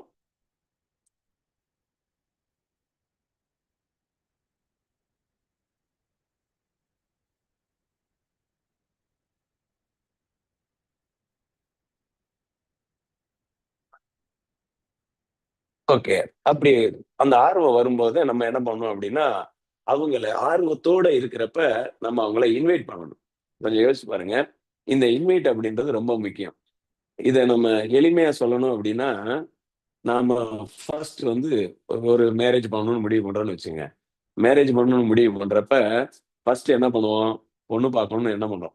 அந்த பொண்ணு பார்ப்போம். பொண்ணு பார்த்ததுக்கு அப்புறம் என்ன பண்ணுவோம்? அந்த பொண்ணு பார்த்து முடிஞ்சதுக்கு அப்புறம் அப்பா, அம்மாட்ட சொல்லி, அத ஆர்வத்தோட என்ன பண்ணுவோம்? பொண்ணு கேட்க சொல்லுவோம். பொண்ணு கேட்டதுக்கு அப்புறம் என்ன பண்ணுவோம்? பத்திரிக்கை அடிக்கணும், தேதி வைக்கணும். இந்த மாரியெல்லாம் ரெடி பண்ணி, அதுக்கப்புறம் பத்திரிக்கை அடிச்சுட்டு என்ன பண்ணுவோம் எல்லாரையும்? கல்யாணத்துக்கு எப்படி இன்வைட் பண்ணுவோமோ, அதே மாரி அவங்க வாழ்க்கையில ஜெயிக்கணும், கனவு அடையணும்னு அந்த ஆர்வத்தோட இருக்கும்போது, நீங்க கரெக்ட்டா அவங்கள இன்வைட் பண்ற இடம் அப்படின்னு பார்த்தா, நீங்க இன்வைட் பண்ணணும். எப்படி இன்வைட் பண்ணணும்? பாரம்பரிய முறைப்படி இன்வைட் பண்ணணும். பாரம்பரிய முறைன்னா என்ன? நம்ம பக்கத்து வீட்டுக்காரங்கள தானே கூப்பிட போறோம். அப்படின்னு சொல்லிட்டு, சும்மா லுங்கியோடையோ, அல்லது நைட்டியோடயோ போயெல்லாம் இன்வைட் பண்ணக்கூடாது. பாரம்பரிய ட்ரெஸ் அப்படின்னா, நம்ம பிசினஸ் கோட் ட்ரெஸ். அந்த மாரி ட்ரெஸ் போட்டு என்ன பண்ணணும்? ஒரு நம்மளுடைய வீட்டு ஃபங்ஷன்னா, எப்படி நம்ம உங்கள இன்வைட் பண்ணுவோமோ, அந்த மாரி போய் நம்ம இன்வைட் பண்ணணும். ஆனா நம்ம செய்யக்கூடிய தொழிலுக்கு, நீங்க எந்த அளவுக்கு மதிப்பு குடுக்குறீங்க அப்படின்றது, அத வச்சு நம்ம கண்டுபிடிக்க முடியும். அப்பதான் அவங்க உணருவாங்க. அப்போ அந்த பாரம்பரிய முறைப்படி என்ன பண்ணணும்? அவங்கள நாம இன்வைட் பண்றது மிக மிகச் சிறந்தது. மீட்டிங், மார்க்கெட்டிங், எம்எல்எம் அப்படின்ற வார்த்தைகள அழைக்கும்போது பயன்படுத்தாதீங்க. ஏன்னா, இன்னைக்கு நெறைய பேரு, நெறைய நிறுவனங்கள் அது மாரி வந்து மார்க்கெட்டிங் அப்படின்னாலே தவறுன்னு நெனச்சுட்டு இருக்கிறாங்க. ஆனா மார்க்கெட்டிங்னால தான் உலக பொருளாதாரமே மாறுதுன்றது அவங்களுக்கு தெரியாதுல்ல. அப்ப அந்த மாரி வார்த்தைகள பயன்படுத்தாம, உங்களுடைய கனவ நிறைவேத்துறதுக்கு ஒரு வாய்ப்பு இருக்கு. உங்களுடைய வாழ்க்கையில நீங்க எப்படி வளரணும்னு நெனச்சீங்களோ, அந்த இலக்க அடையறதுக்கு ஒரு வாய்ப்பு இருக்கு. அத பத்தி நானும் தெரிஞ்சுக்க போறேன். நீங்களும் வாங்க தெரிஞ்சுக்கலாம். அப்படின்னு நீங்க சொல்லி இன்வைட் பண்ணலாம். அடுத்து எப்பொழுதுமே யார்ட்ட பேசும்போதும், நலம் விசாரிச்சுட்டு அதுக்கப்புறம் பேச ஆரம்பிங்க. எப்பயுமே சொல்றேன். ஃபோன் பண்ண உடனே நேரடியா பேச ஆரம்பிச்சுர்றது. அப்படி பிசினஸ் சம்மந்தமா பேசாம, நீங்க இன்வைட் பண்ண போறீங்களா? ஃபர்ஸ்ட் போனோனே, "அக்கா நல்லா இருக்கீங்களா? நீங்க எப்படி இருக்கீங்க? அண்ணன் எப்படி இருக்காரு?" அப்படின்னு பேசிட்டு, அதுக்கப்புறம் என்ன பண்ணுங்க, "இது மாரி நான் பிசினஸ் பண்ணிட்டு இருக்கேன். அதோட துவக்க விழாவா, இந்த மாரி இந்த இடத்துல புரோகிராம் இருக்கு. அந்த புரோகிராம்ல வந்து கலந்துக்கங்க." அப்படின்னு நம்ம முறைப்படி நம்ம இன்வைட் பண்ணோம்னா, கண்டிப்பா அவங்க வருவாங்க. அடுத்து, உங்களுக்கும் உங்க குடும்பத்தினருக்கும் 2வது வருமான தேவை இருக்கிறதா? அப்படின்னு கூட நீங்க கேட்டு என்ன பண்ணலாம்? அவங்கள்ட்ட கேட்டு தெரிஞ்சுட்டு, அடிஷனல் வருமானத்த நீங்க உருவாக்குறதுக்கு வாய்ப்பும் இங்க இருக்கு. அப்படின்னு சொல்லிட்டு, அந்த வருகை தரும் விருந்தினர என்ன பண்ணணும்? அவங்க சொல்லி புரிய வைக்கணும். அங்க வரக்கூடிய அந்த அந்த ப்ரோக்ராமுக்கு வரக்கூடிய சிறப்பு விருந்தினர் யாரு, அதை பத்தி அவர்கிட்ட என்ன பண்ண சொல்லி புரிய வச்சு, நம்மள மாதிரியே கஷ்டப்படுற இடத்துல இருந்து இன்னைக்கு வாழ்க்கையில உயர்ந்த ஒரு நபரை நம்ம பார்க்க போறோம். ஏன்னா அவரை பார்த்து அவருடைய ஆலோசனைகளை கேட்கும்போது நம்மளும் ஈஸியா ஜெயிச்சிடலாம் அப்படின்றத அவங்களுக்கு சொல்லி புரிய வைக்கலாம். அப்படி புரிய வைக்கும் போது அவங்க என்ன பண்ணுவாங்க, நம்ம கூட டிராவல் பண்றதுக்கு, நம்ம கூட வர்றதுக்கு அவங்க தயாராவாங்க. அப்படி வியாபாரம் விளக்கம் குடுக்குற இடம் அப்படின்னு பார்த்தா, நீங்க 3 இடத்துல இந்த வியாபாரத்த நீங்க குடுக்கலாம். பிசினஸ் பிளான் பிரசன்டேஷன் குடுக்குறது. 1 ஹோம் மீட்டிங். ஹோம் மீட்டிங்ல நீங்க பிளான் பிரசன்டேஷன் குடுக்கலாம். இன்னொன்னு எம்ஐஜிடிஎஸ் புரோகிராம். இன்னைக்கு இந்தியா முழுவதும் ஜிடிஎஸ் புரோகிராம் நடத்துற ஒரு டைரக்ட் செல்லிங் கம்பெனி இருக்கு அப்படின்னா, நம்முடைய கிரேட் மைலேஜ் செல் மார்க்கெட்டிங் கம்பெனிய நம்ம சொல்ல முடியும். அப்படிப்பட்ட நிறுவனம் தான் நமக்கு இந்த எம்ஐஜிடிஎஸ் புரோகிராம் குடுக்குறாங்க. அடுத்து அவரவர் டீம் வாரியா நடக்கக்கூடிய அச்சீவர்ஸ் ஃபெஸ்ட், வெற்றியாளர்களுக்கான விழா. அந்த விழாவுக்கு கூட நீங்க அவங்கள என்ன பண்ணலாம், இன்வைட் பண்ணலாம். அதுக்கப்புறம் பார்த்தீங்க அப்படின்னா 2 to 1 சார் அவங்க இந்த மாதிரி புரோகிராம் வர்றதுக்கான வாய்ப்பு இல்ல அப்படின்னா, உங்களுடைய டிஸ்ட்ரிபியூட்டர் ஒருத்தரு, அந்த டிஸ்ட்ரிபியூட்டருக்கு வாய்ப்பு குடுத்த லீடர், இந்த 2 பேரு, ஒரு கெஸ்ட். இந்த 2 to 1 பிளான் பிரசன்டேஷன் கூட என்ன பண்ணலாம், நீங்க குடுக்கலாம். இந்த 3 வழிகள்ல நீங்க வாய்ப்பு குடுக்கலாம். இந்த ஹோம் மீட்டிங் அப்படின்றது மிக மிக முக்கியமானது. ஃபர்ஸ்ட் ஹோம் மீட்டிங் ஏன் நடத்துறோம்? இன்னைக்கு எல்லாருமே இங்க இருக்கவங்க எல்லாருமே டிஸ்ட்ரிபியூட்டர் தான். நம்ம ஹோம் மீட்டிங் ஏன் நடத்தணும்னா, ஹோம் முதலில் நம்ம வீட்டுல இருக்கிறவங்களுக்கு இந்த வியாபாரம்னா என்ன? இந்த வியாபாரத்தோட எதிர்காலம் எப்படி இருக்கு? அப்படின்றத முதல்ல யாருக்கு புரிய வைக்கணும்னா, நம்ம வீட்டுல இருக்கவங்களுக்கு புரிய வைக்கிறதுக்கு தான் ஹோம் மீட்டிங்க நம்ம நடத்துறது. பாருங்க, ஹோம் மீட்டிங் நடத்துறப்ப அங்க யார் வருவா? உங்களுக்கு வாய்ப்பு குடுத்த உங்களுடைய லீடர் வருவார் அந்த இடத்துக்கு. அங்க வரும்போது என்ன நடக்கும்? அங்க வரக்கூடிய நபர் அங்க பேசும்போது, அவருடைய வளர்ச்சி, எதிர்காலத்த எப்படி வச்சிருக்காரு? அவருடைய ட்ரீம் என்ன? இத பத்தி சொல்லும்போது, வீட்ல இருக்கிறவங்களுக்கு முதல்ல தெரியும்.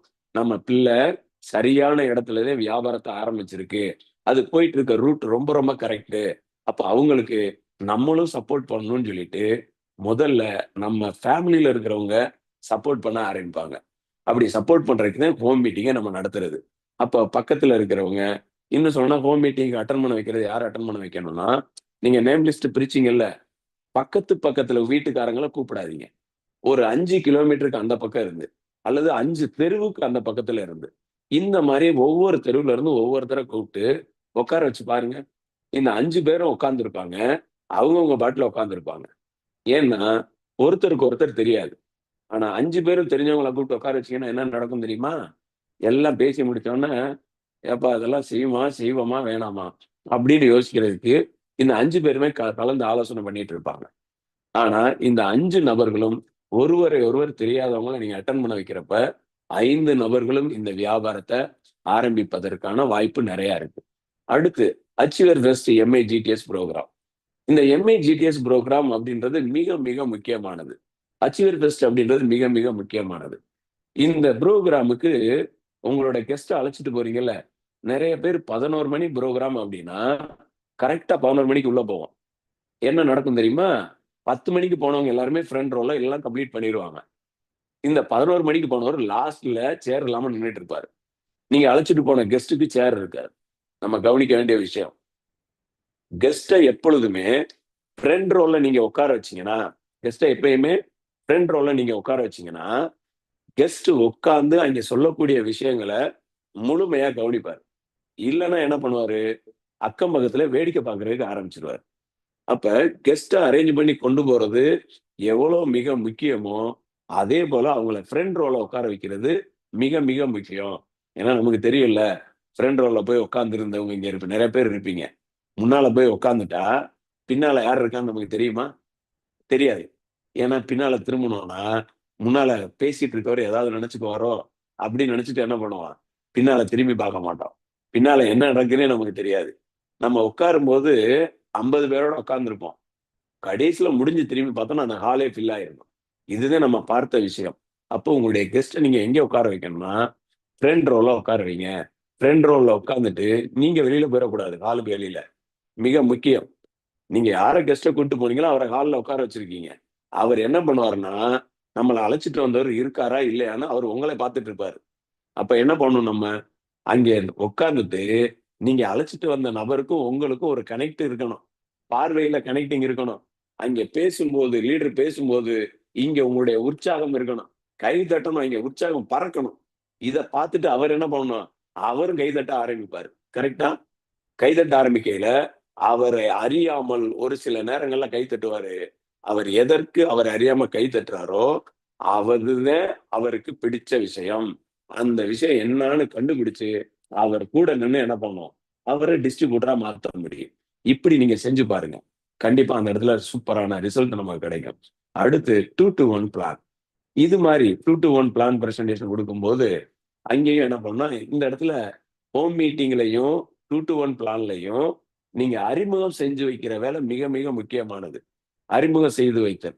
இந்த அறிமுகம் செஞ்சு வைக்கிறதுன்றது எதுக்காக அப்டின்னா, இந்த அப்ளைனையும், அசோசியேட்டையும் என்ன பண்ணணும், அறிமுகம் செஞ்சு வைக்கணும். இந்த பிளான் பிரசன்டேஷன் யார் கேட்க போறாரோ, அவர பத்தி அப்ளைன்ட்ட சொல்லியிருக்கணும். "சார், என்னுடைய நண்பர் இன்னைக்கு வர்றவரு. இவர் ரொம்ப திறமைசாலி." அப்படின்னு லீடர்ட்ட சொல்லி வைக்கணும். லீடர்ட்ட சொல்லி வச்சா லீடரோட மனசுல என்ன தோணும்? அப்ப திறமைசாலியா நம்ம பார்க்க போறோம்.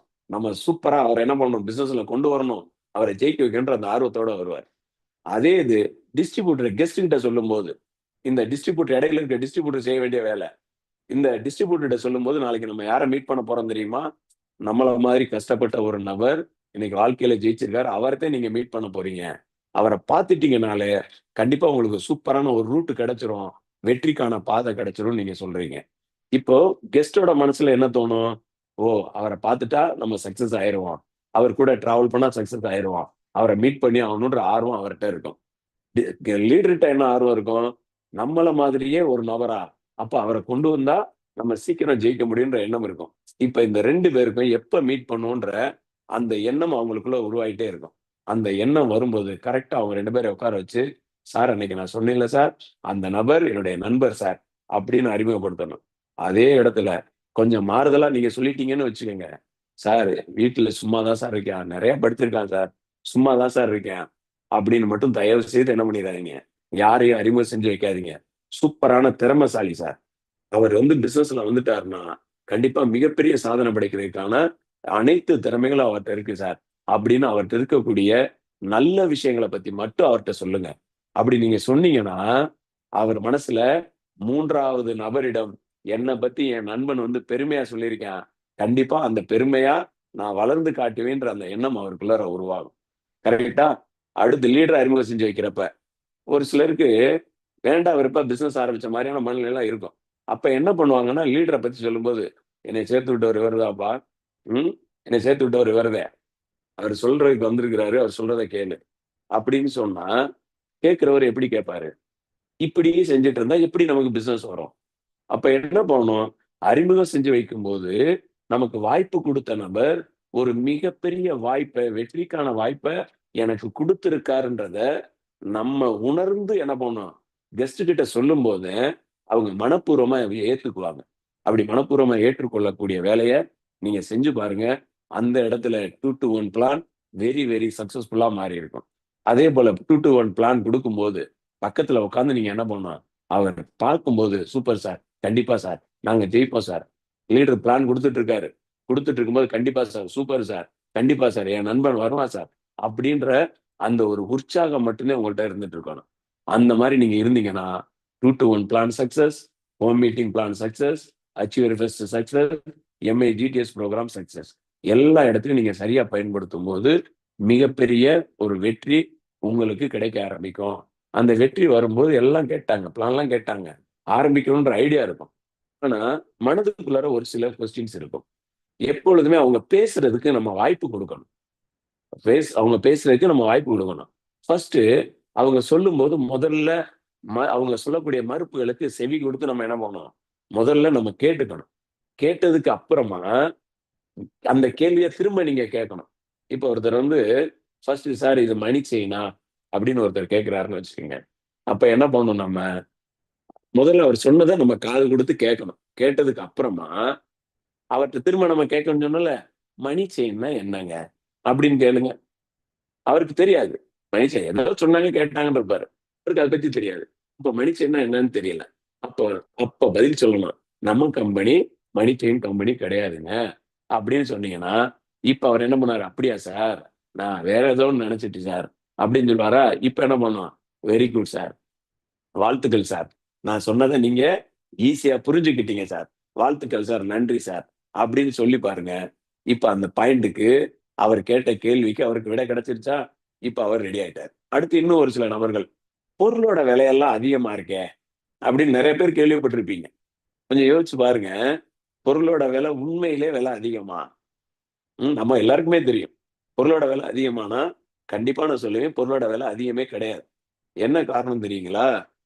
இன்னைக்கு வெளியில இருக்கக்கூடிய மருத்துவ செலவுகள கணக்கிடும்போது, நம்மளுடைய பொருட்கள வாங்கி பயன்படுத்தினா, மருத்துவ செலவே இல்லன்ற அளவுக்கு நம்மகிட்ட வெல்னஸ் ப்ராடக்ட் இருக்கு. அத பயன்படுத்தும்போது, மருத்துவ செலவுகளே இல்ல அப்படின்னா, நம்ம எந்த அளவுக்கு பொருள் முக்கியமானது, எந்த அளவுக்கு பொருள் தரமானது, எந்த அளவுக்கு விலை குறைவா இருக்கு. குறைவு மீன்ஸ் அந்த மாரி இல்ல. தரத்தில் உயர்வும், சரியான விலைன்னு நமக்கு குடுத்துட்டு இருக்காங்க. தரத்துல உயர்வு, சரியான விலைக்கு தான் நமக்கு குடுத்துட்டு இருக்காங்க. அத இன்னும் சிம்பிளா நான் சொல்லுவேன். இன்னைக்கு ஒரு ஹார்ட் டிசீஸ் வருது. ஹார்ட் டிசீஸ் வருது. ஹார்ட் டிசீஸ் வந்தா ஒரு ஹாஸ்பிட்டல் போறோம். அங்க வந்து ஹார்ட்ல வந்து பிளாக் இருக்கு. அந்த பிளாக்க வந்து ரிமூவ் பண்ணணும், ஆஞ்சியோ பண்ணணும் அப்படின்னா 2,00,000 3,00,000 செலவாகுதுன்றாங்க. அப்போ அந்த இடத்துல நாம பார்க்க வேண்டிய வேலை, நம்மளுடைய வெல்கார்ட் அப்படின்ற ப்ராடக்ட் இந்த இதயம் சம்பந்தமான நோய்கள் வராம பாதுகாக்கிறது, இரத்த குழாயில இருக்கக்கூடிய அந்த கெட்ட கொழுப்புகள வெளியேற்றக்கூடிய வேலை செய்யக்கூடிய பொருளா, நம்முடைய வெல்கார்ட் வேலை செய்யுது அப்படின்னா, வருஷத்துக்கு ஒரு 2ல இருந்து 3 பாக்ஸ் நம்மளுடைய வெல்கார்ட் எடுத்துக்கிட்டா, இதயம் சம்பந்தமான நோய்கள் வராம நம்மள பாதுகாத்துக்க முடியும் அப்படின்னு சொன்னோம்னா, இந்த விலைக்கும், அந்த ஹார்ட்டோட விலைக்கும் கொஞ்சம் ரேட் மென்ஷன் பண்ணி பாருங்க. அப்ப ஹார்ட்டோட அந்த டிசீஸ்க்கு செலவு பண்ணக்கூடிய தொகைக்கும், நம்மளோட வெல்கார்ட்டோட விலைக்கும் 2ம் பார்த்தோம்னா விலை மிக, மிக குறைவு.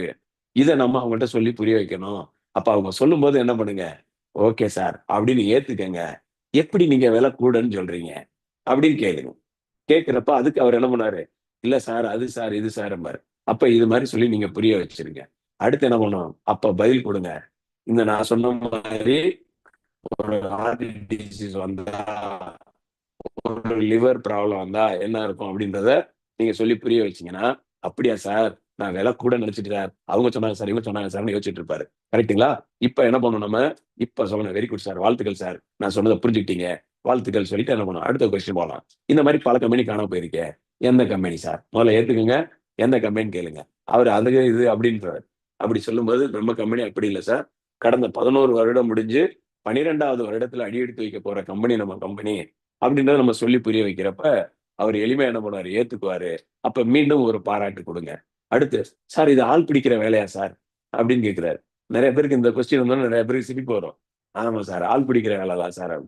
உண்மையிலேயே சொல்லுங்க, நம்ம கம்பெனி ஆள் பிடிக்கிற வேலை செய்றாங்களா? நம்மட்ட இருக்கக்கூடிய பொருள் எல்லாமே மனிதர்கள் பயன்படுத்தக்கூடிய பொருள். அப்போ நம்ம பொருள் எல்லாமே மனிதர்கள்ட்ட மட்டுமே நம்ம குடுக்க முடியும். அப்போ விலங்குகள்ட்ட கொண்டு போய் நம்ம குடுக்க முடியாதுல்ல. அப்ப மனிதர்கள பிடித்து தான் அவங்களுக்கு நம்ம பொருள குடுக்க முடியும். அப்ப மனிதர்கள்ட்ட தானே நம்ம குடுக்க முடியும். இன்னைக்கு சிம் கார்டா இருக்கட்டும், மேனுஃபேக்சரிங் பண்ற அனைத்து பொருளும் எடுத்து பாருங்க.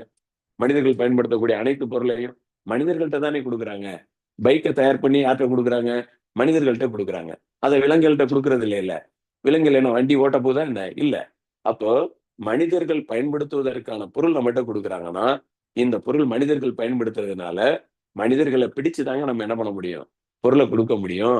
மனிதர்கள முதல்ல நமக்கு பிடிச்சா, மனிதர்கள நாம பிடிச்சா, நமக்கு பிடிக்கிற மாரி நம்ம நடந்தோம்னா, அவங்க பொருள என்ன பண்ணுவாங்க?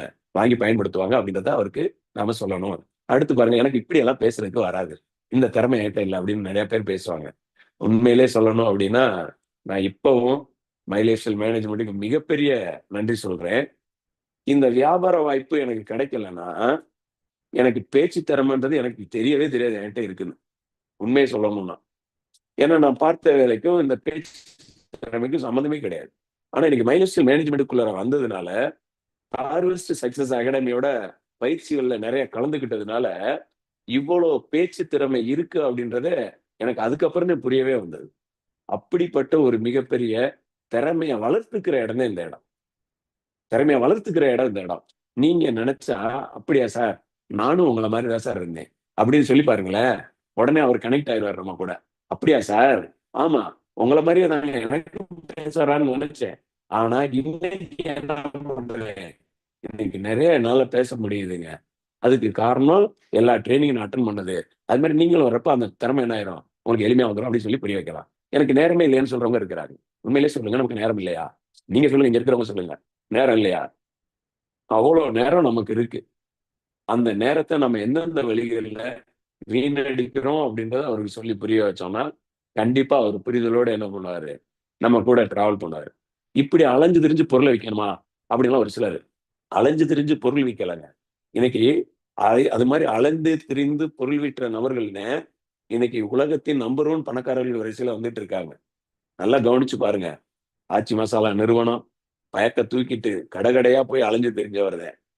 இன்னைக்கு மிகப்பெரிய தொழில் முனைவோரா, இன்னைக்கு இந்தியா மட்டும் இல்ல, உலக நாடுகளுக்கு கூட மளிகை பொருட்கள, அந்த ரெடிமேட் சமையல் பொருட்கள அனுப்பக்கூடிய நபரா, இன்னைக்கு ஆச்சி மசாலா மாறி இருக்கிறாங்க. அப்படிப்பட்ட நபர்கள் அலைஞ்சு திரிஞ்சு தான் செஞ்சிருக்காங்க. நம்ம இங்க அலைஞ்சு திரிஞ்சு பண்ண வேண்டிய அவசியம் இல்ல. ரெக்கமெண்டேஷன் அப்படின்ற ஒரு விஷயத்த நம்ம பண்ண போறோம். அப்படின்றத நம்ம அவங்களுக்கு சொல்லி புரிய வச்சா போதும். இன்னும் ஒரு சிலர் என்கிட்ட பணம் இல்ல அப்படிம்பாங்க. கொஞ்சம் யோசிச்சு பாருங்க. உண்மையிலேயே நான் சொல்லுவேன், பணம் இல்லை அப்படின்றது வெறும் வார்த்தை மட்டும் தாங்க. பணம் இல்ல அப்படின்றது வெறும் வார்த்தை மட்டும்தான். மனம் இல்லை அப்படின்றது மிக மிக முக்கியம். ஏன்னா, இன்னைக்கு நெறைய நபர்கள் மைலேஜ் ஸ்டைல்ல ஜெயிச்ச ஒவ்வொரு லீடர்களையும் எடுத்து பார்த்தோம் அப்படின்னா, அவங்கள்ட்ட பணம் இல்லதாங்க. பணம் இல்லதான். ஒரு எமர்ஜென்சி நாளைக்கு உங்க பையன் காலேஜ்ல படிச்சுட்டு இருக்கிறாரு அப்படின்னு வச்சுக்கங்க. காலேஜ் படிச்சுட்டு இருக்காரு. ஒரு எக்ஸாம் செமஸ்டர் வந்துருச்சு. இமிடியேட்டா பணம் ஒரு 50,000 கட்டியே ஆகணும். அப்படின்ற ஒரு சூழ்நிலை வந்தால் என்ன செய்வீங்க? கேட்டு பாருங்க. அப்படி கேட்கையில சொல்லுவாங்க, ஏதோ ஒண்ணு பண்ணி பண்ணுவீங்க.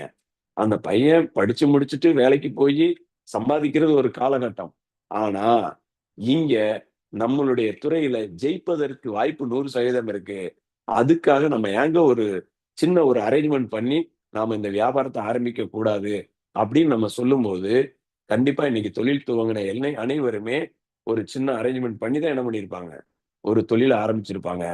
மைலேஜ் சேல் மிகச்சிறந்த தொழில். அந்த தொழில் ஆரம்பிக்கிறதுக்கு பணம் இல்ல அப்படின்றது ஒரு விஷயம் இல்ல. மனம் இருந்தா போதுங்க. கண்டிப்பா உங்களால என்ன பண்ண முடியும்? இந்த வியாபாரத்த ஆரம்பிக்க முடியும்னு சொன்னா, அவரு ஆரம்பிப்பாரா? ஆரம்பிக்க மாட்டாரா? கொஞ்சம் யோசிச்சு பாருங்க. இப்படிப்பட்ட வியாபாரத்த ஆரம்பிச்சதுக்கு அப்புறமா ரெடி ஆயிட்டாரு. இப்ப அடுத்த நாள் நைட் அவருக்கு தூங்கிட்டு இருக்கும்போது யோசனை வரும். கண்டிப்பா இந்த பிசினஸ்ல நம்ம சேர்றோம். பெரிய வெற்றியாளரா மாறுறோம். அப்படின்னு அவரு படுத்து தூங்கிட்டு இருக்கிறப்ப, ஃபேன பார்க்கிறப்ப, ஃபேன் சுத்துறப்ப, அவருக்கும் ஏதாவது சேர்ந்து சுத்திக்கிட்டு இருக்கும். மைண்டுக்குள்ளார. என்ன பண்ண போறான்? எப்படி ஆரம்பிக்கிறது? யார் யார பார்க்கிறது? இப்படின்னெல்லாம் தோணிட்டு இருக்கும். அடுத்த நாள் காலையில ஏர்லி மார்னிங் நீங்க அவர போய் நேர்ல போய் பார்த்துட்டீங்கன்னா, அவருக்கு என்னெல்லாம் கேள்விகள் சுத்துச்சோ, அந்த கேள்விகள் எல்லாத்தையும் உங்கள்ட்ட கேட்டுருவாரு. சப்போஸ் நீங்க போய் போகல அப்படின்னா, என்ன நடக்கும் தெரியுமா? அடுத்த நாள் காலையில எந்திரிச்சு அடுத்த நாள் காலையில எந்திரிச்சு யாரெல்லாம் அவரு கண்ணுல படுறாரோ, அவங்க எல்லாத்துட்டயும் இத பத்தி பேச ஆரம்பிச்சுருவாரு. பேச ஆரம்பிச்சா, உங்களுக்கு நல்லா தெரியும். நம்ம ஊர்ல டீ கடையில உட்கார்ந்திருக்க நபர்கள், யாராவது ஒருத்தரு, "நீ இந்த தொழில செய்யுப்பா, நான் உனக்கு சப்போர்ட் பண்றேன்." அப்படின்னு யாராவது வருவாங்களா? கண்டிப்பா வரமாட்டாங்க. அப்படி சொல்லவே மாட்டாங்க. "அட போப்பா! இதெல்லாம் நான்லாம் அப்பயே பார்த்துட்டேன், இப்பயே பார்த்துட்டேன்னு" சொல்லி, உங்கள டைவர்ட் பண்ணி விடக்கூடிய நபர்கள் தான் இருப்பாங்க அவங்கள. அப்போ அந்த டைம்ல நீங்க போய் நின்னு என்ன பண்ணணும்? அந்த சேல்ஸ் குளோசிங் பண்றதுக்கு, நீங்க போய் கூட நின்னு, அவருக்கு அந்த பின்தொடர்தல் ஃபாலோ பண்ணி, அவருடைய தேவை என்னன்னு கேட்டு, அவர்ட்ட இருக்கக்கூடிய டவுட்ட கிளியர் பண்ணி, இமிடியேட்டா பிசினஸ் ஸ்டார்ட் பண்ண வைக்கணும். இந்த ஃபாலோயிங் அப்படின்றது மிக, மிக, மிக, மிக முக்கியம். இந்த ஃபாலோயிங்ல தான் இன்னைக்கு நெறைய பேர் என்ன பண்றது? அவங்க நெனைச்ச நேரத்துக்கு போறது. அப்படி போறப்ப, நீங்க கரெக்ட்டா போயிட்டீங்கன்னா, உங்க மேல இன்னும் நம்பிக்கை வந்துரும். அந்த நம்பிக்கை வரும்போது அந்த இடத்துல சேல்ஸ் குளோஸ் ஆகுங்க. அந்த இடத்துல தான் சேல்ஸ் குளோஸ் ஆகும். இந்த சேல்ஸ் குளோசிங் அப்படின்றது என்னன்னா, நம்ம கூட டிஸ்ட்ரிபியூட்டரா ஒருத்தர் வரணும்னா, அவருக்கு முதல்ல உங்க மேல நம்பிக்கை வரணும். உங்க மேல நம்பிக்கை வரணும். யார் வாய்ப்பு குடுக்குறாரோ, அவர் மேல நம்பிக்கை வரும்போது, அந்த இடத்துல சேல்ஸ் குளோசிங் வரும். அந்த சேல்ஸ் குளோசிங் நீங்க குடுத்து பாருங்க. அந்த இடத்துல அவர்களுக்கு நம்பிக்கை குடுங்க. ஓன் கேரண்டி குடுங்க. இது ரொம்ப முக்கியம். நெறைய பேரு பிசினஸ் ஆரம்பிக்கிறதுக்கு லீடர் போவாரு, கூட போவாரு. அந்த யார் வாய்ப்பு குடுக்குறாரோ அவரு சொல்றாரு, "நல்லா கவனிச்சுக்கப்பா, எதுவும் கேட்க வேண்டியிருந்தா என்ன பண்ணு, அவர்ட்ட கேட்டுக்கப்பா, நாளைக்கு எதுவும் என்ட்ட கேட்கக்கூடாது." இப்படின்னு சொன்னா, அவரு லீடரை நம்பி வருவாரா, உங்களை நம்பி வருவாரா அப்படின்னா, உங்களை நம்பி தாங்க வருவாரு. லீடர் அவர் யாருக்குன்னு தெரியாது. ஆனா, உங்கள நம்பி வரும்போது, அவர் உங்கள மட்டுமே நம்புவாரு. அப்ப நீங்க கேரண்டி குடுங்க. நான் இருக்கேன் உங்க கூட. உங்கள ஜெயிக்க வைக்கிறதுக்கு நான் உங்க கூட வர்றேன். நான் இந்த தொழில என்னுடைய தலைமுறை தொழிலா நான் மாத்திருக்கேன். கண்டிப்பா நான் மாறுவேன். உங்களை வளர்த்து கொண்டு வருவேன். அது என்னுடைய பொறுப்புன்னு ஒரு கேரண்டி குடுத்தா, அந்த இடத்துல அவர் நம்பிக்கையில உங்க கூட டிராவல் பண்ணுவாரு.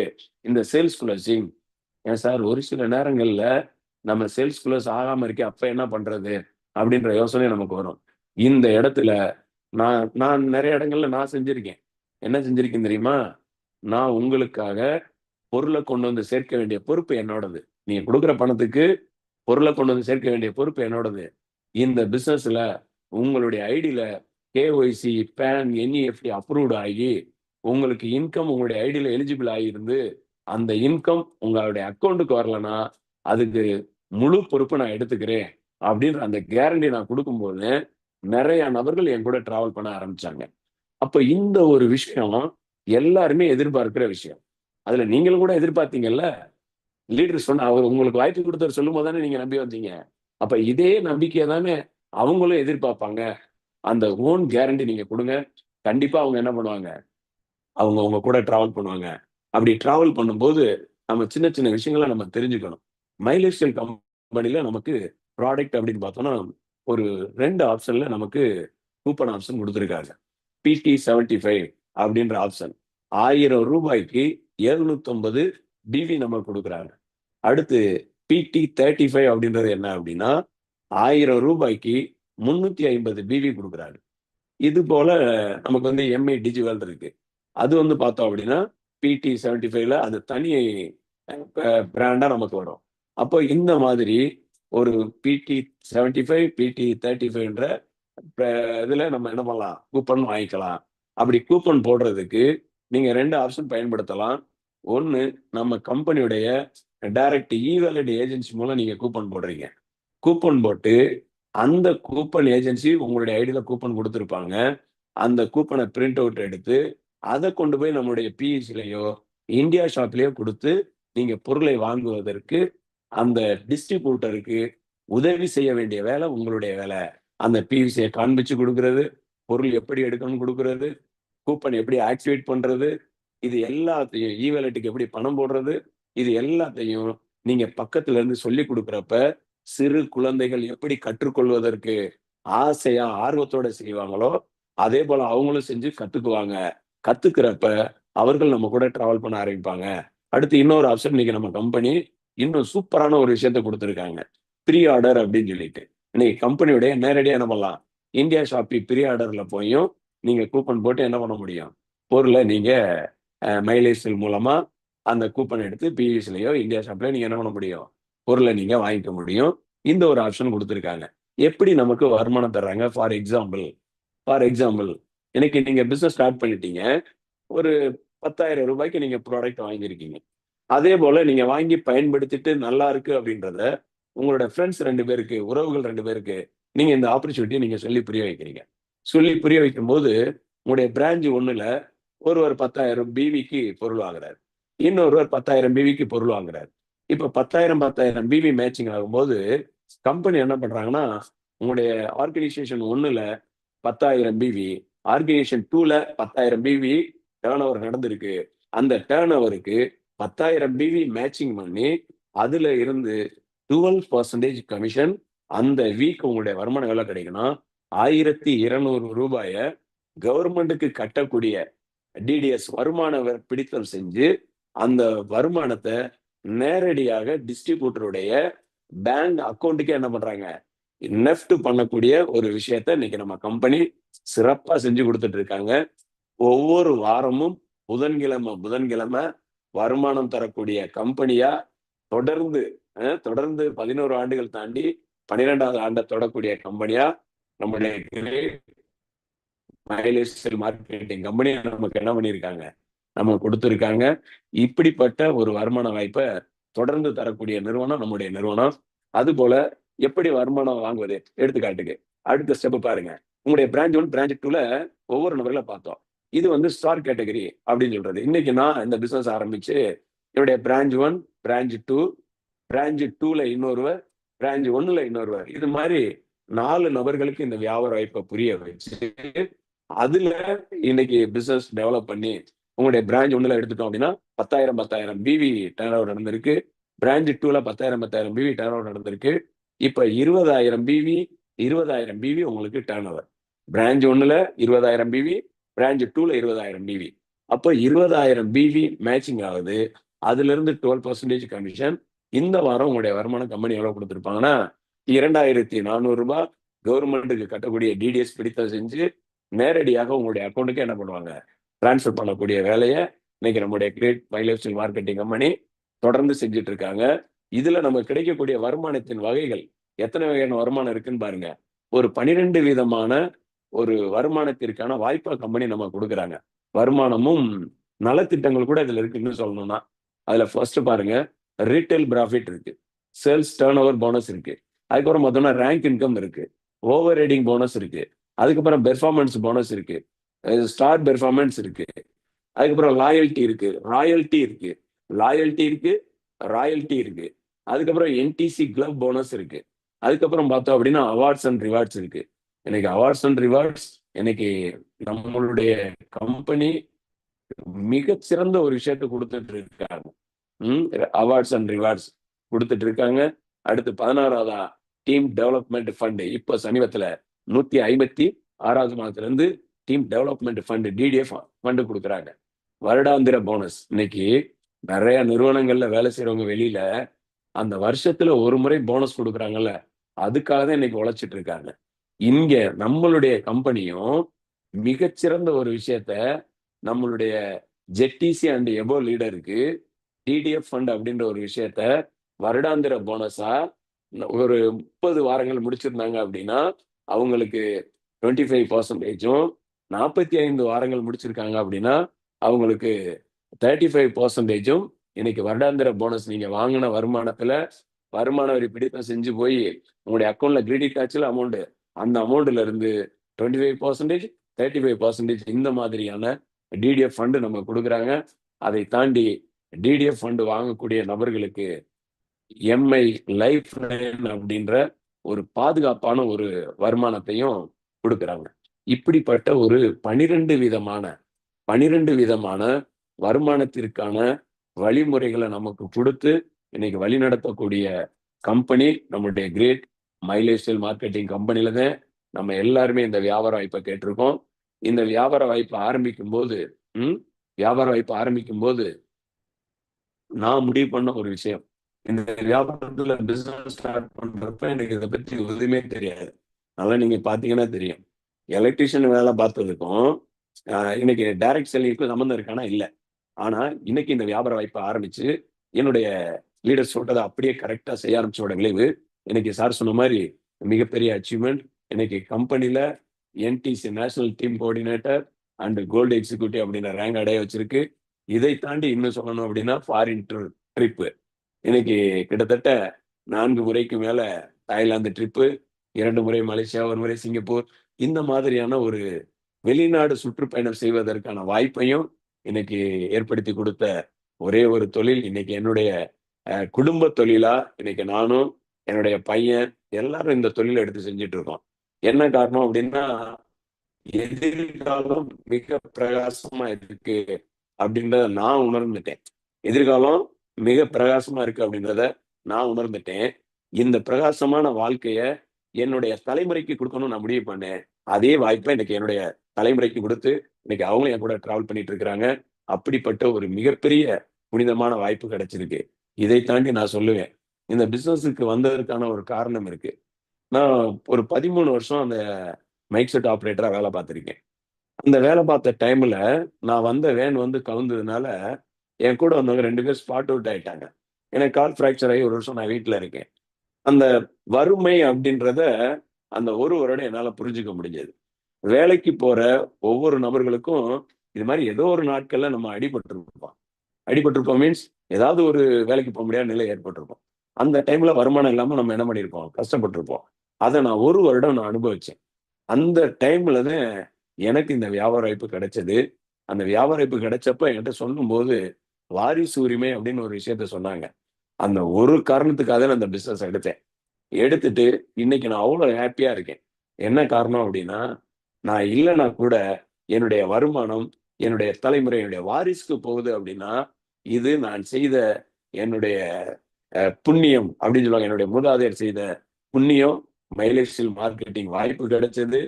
இந்த வாய்ப்பை சரியா செஞ்சோம்னா தலைமுறைக்கும் நம்ம பொருளாதாரத்தை கொடுக்க முடியும் அப்படின்றத உணர்ந்து செயல்படுறதுக்கான காரணம் இந்த தலைமுறை வருமானம். நம்மளை தாண்டி நம்முடைய உழைப்பு நம்ம தலைமுறைக்கு வாய்ப்பு கொடுக்குது. அப்படிப்பட்ட வாய்ப்பை நம்ம கிடைச்ச வாய்ப்பை நம்ம ஒவ்வொரு நபர்களும் சரியா பயன்படுத்தி வெற்றியாளர்களா கோடீஸ்வரர்களா அனைவரும் வளரணும்னு சொல்லிட்டு வாழ்த்தி இறைவன் அதற்கான பாதையை நம்ம கொடுத்துட்டாருங்க. கொடுத்த வாய்ப்பை நம்ம அனைவரும் சரியா பயன்படுத்தி நம்ம அனைவரும் ஒத்துழைப்பு உங்களுடைய லீடருக்கு ஒத்துழைப்பு கொடுத்து அவர்களிடம் கண்டிப்பா பயணிங்க. உங்கள் அனைவரையும் வெற்றியாளர்களாக மாத்துறதுல எந்த விதமான மாற்றமும் இல்லை. அதற்கு நம்ம கூட நம்முடைய கிரேட் மைலேஜ் மார்க்கெட்டிங் கம்பெனி நம்ம கூட இருக்காங்க. ஹார்வெஸ்ட் சக்சஸ் அகாடமி நம்ம கூட இருக்காங்க. இந்த 2 பக்க பலம் நமக்கு இருக்கு அப்படின்னா கண்டிப்பா நாம் அனைவரும் வெற்றியாளர் மாற முடியும்னு சொல்லிட்டு நிறைவு பண்ணிக்குவோம். Wish you all the best. வாழ்த்துக்கள். நன்றி நன்றி நன்றி. Sir thank you so much sir. நம்மளுடைய தேங்க்யூ சார். ஒரு அருமையான செஷன், நம்மளுடைய வருங்கால லீடர்ஸ்க்காக ஒரு அருமையான செஷன் கொடுத்துருக்கீங்க. ஸோ கண்டிப்பாக எல்லாருக்குமே ஒரு பயனுள்ள செஷனாக இது இருக்கும். ஸோ டிஸ்ட்ரிபியூட்டர்ஸ் சார் சொன்ன விஷயங்களை நீங்கள் நோட் பண்ணி வச்சுக்கோங்க. நம்மளுடைய மைலேஜ் ஸ்டைல் பிஸ்னஸை நீங்கள் முழு மூச்சாக நீங்கள் ஸ்டார்ட் பண்ணுங்கள். நாளைக்கு நீங்களும் ஒரு வெற்றியாளர் ஆகிறதுக்கு மேனேஜ்மெண்ட் சார்பாக என்னுடைய மனமார்ந்த வாழ்த்துக்கள். ஸோ லீடர்ஸ், நம்ம அடுத்த ஒரு செஷனில் சந்திப்போம். Thank you leaders. உங்களுடைய பொன்னான டைமை இன்னைக்கு ஒரு 8 மணிக்கு அப்புறம் ஒதுக்குனதுக்கு, உங்களுடைய தொழில் முன்னேற்றத்துக்காக இந்த பொன்னான டைமை ஒதுக்குனதுக்கும் உங்கள் எல்லாருக்குமே என்னுடைய ஒரு மனமார்ந்த வாழ்த்துக்கள். So thank you leaders. Thank you. Good night. Thank you thank you sir. Sir. Thank you thank you sir. Sir. Thank you sir. Thank you. Thank you sir. Thank you sir.